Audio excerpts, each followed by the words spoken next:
The following video will concern a project I'm going to be calling for, simply because of the file names, V25 Zombie Client and Server, 21st of July, 2026, and I'm going to be evaluating where I got them from and what I found in them and whether they work. Spoiler alert, they worked fine. Sort of. youtube.com/PsyrusGaming4144. PsyrusGaming is 5,000 views, 35 subscribers, 16 videos since 2017, March 25th or so. Has a Discord that ends in a string of characters like UFYU. And on 2026, July 16th, a YouTube video was put up that ends in FNO, and it was listed as Servidor Rust V25 2026 online project, or something thereabouts.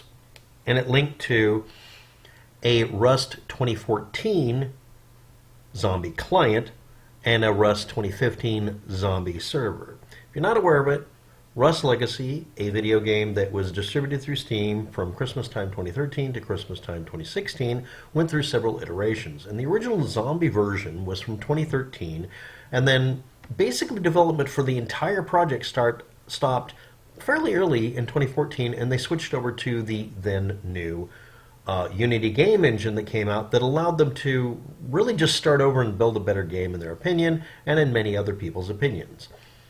This video is about the previous version that was made under the previous version of Unity, with assets that I will have a video about where I found all the latest assets from, or the oldest assets from. But anyway, this zombie client from 2014 would represent, if you're not aware of it, 2014 version of Rust Legacy still had pieces and parts from the zombie version and the newer version. The 2015 version was missing them, but most server software, if it goes through changes over time, will include legacy code to run older versions of the game and just turn off things, like have a hack that turns off the zombies, for instance. One of the iterations entirely removed a very large rad town that was called the Factory Rad Town 2, or Factory 2, in the south of the map. And it was replaced with literally 2 oil barrels and some rocks called the Rock Maze. So anyway, here we go. We're going to talk about the server being at mediafire.com/ and it says the thing, and it says everything I've said so far, and it's a 7Z file. And then we're going to talk about the zombie client really quickly. If you're not aware, Rust Legacy clients, unlike servers, generally have to work on everything they're exposed to. Adding in new features shouldn't break old ones. I haven't tested that. What I tested, because it was produced for the purpose of adding zombies, was whether that worked and whether or not I could use it for something interesting, and it kind of opened a can of worms that's good. Let's go on. It's a 1 gigabyte 7Z file, or 7-zip file. It extracts out to 3.3 gigabytes. Now that's usually a sign that they've added in a bunch of patches and stuff, which is what would seem to be going on. But this one, a lot of it isn't the patches. I mean, it's most of it, but it's not really. First of all, it has a 2014 August 14th uninstall, which means it is an OG version of the installable you would download as a paid item through Steam, and it includes the full installer-uninstaller utility from then. It looks legit. And because it was late in 2014, that was after they stopped really doing a lot of the updates. Most of it was kind of finalized, including some errors I would have loved for them to have fixed, but the way they built the game, it's a real pain in the rump to fix things sometimes. Let's move on. That's one of the reasons they switched to the new game engine. They could just fix things. Honestly, I understand. The 2014 October 29th, or Halloween, client.cfg.backup file indicates that this was a Halloween edition for Rust, and that was the last time client config was edited for it. That means the majority of settings, like turning on and off features or visual characteristics, this has over a decade-old set of settings from somebody's user account. 2014, again, June 18th, under Rust Data Managed, contains virtually all DLLs from 2015 from that point forward excuse me, from 2014 forward to 2015, December. So about a year before it stopped being available. It contains a fairly standard set of updates, and it shows a nice snapshot, if you're curious about this for historical purposes, of a what looks like a late 2015 set of updates when it ran the auto update utility. And again, at that point, it was not completely unsupported, but it was effectively just being abandoned by Facepunch, etc.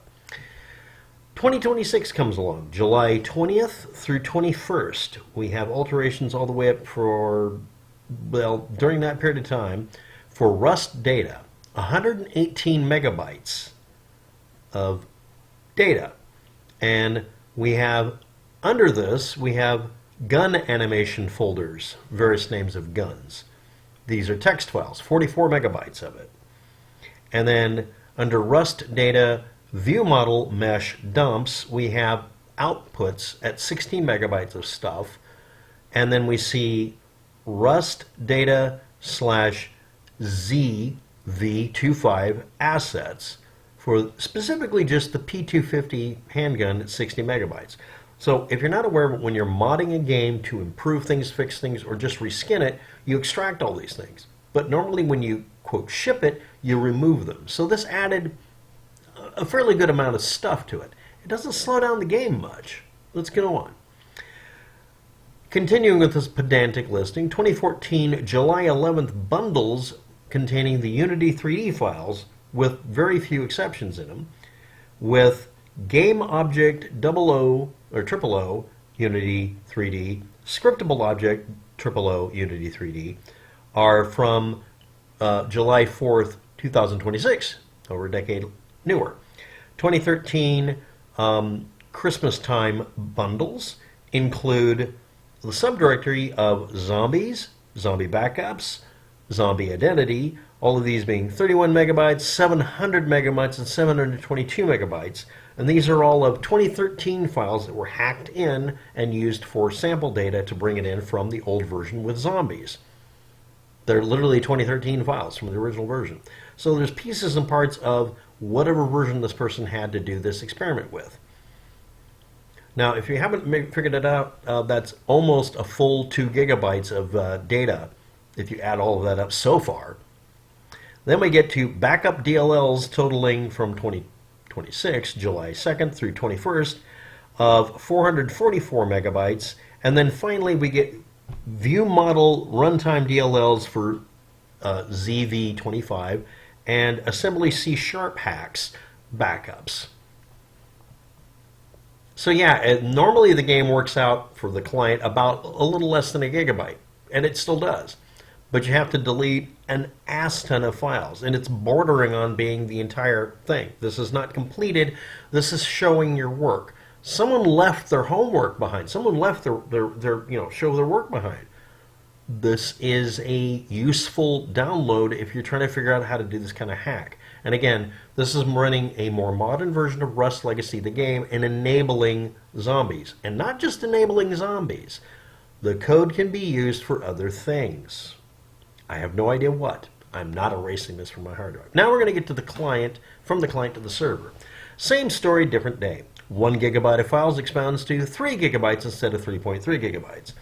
And it contains 2015 May 15th server config VDF file, which is a specific file for doing a specific thing. Apparently, that's back when it was still using Steam and some weird hack for it.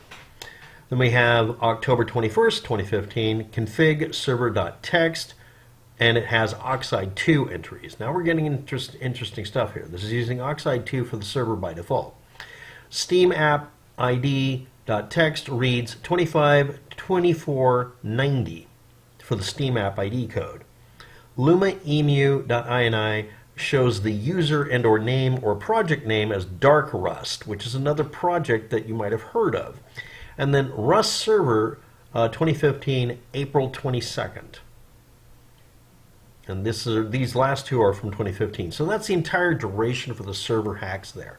LumaEmu log files show activity that hasn't been erased because someone failed to go through and erase their files or evidence showing that this thing has gone through continuous re-hacking from 2015, 2017, 2018, 2025, May, and then finally 2026, July 2nd to July 24th, which is when it was packed, or partially packed.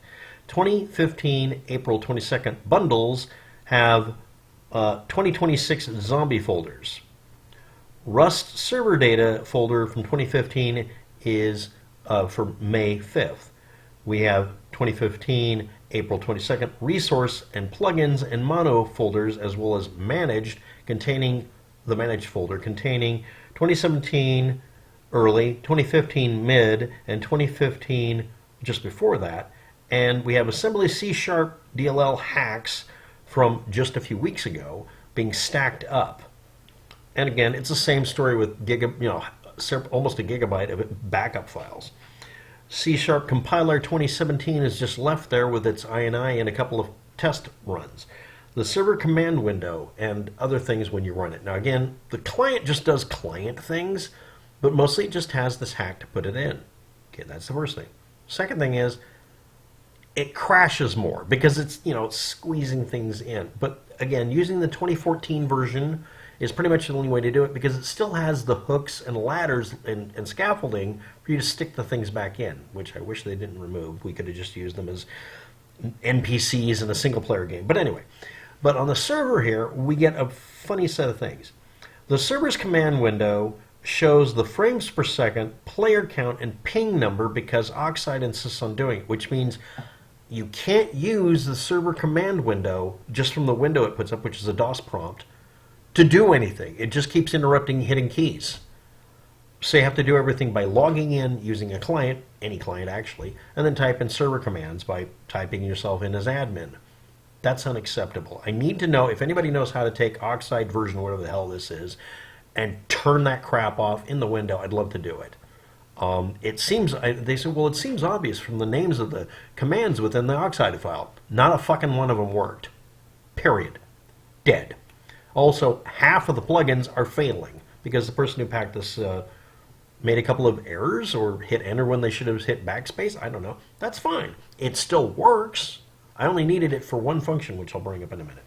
And it has C# compiler, etc. in it. Anyway, the client gets a wall of test messages obscuring the whole game. So you have to go in and either disable the chat window using a command or just hitting F1 and hitting the little speech bubble thing and turning it off.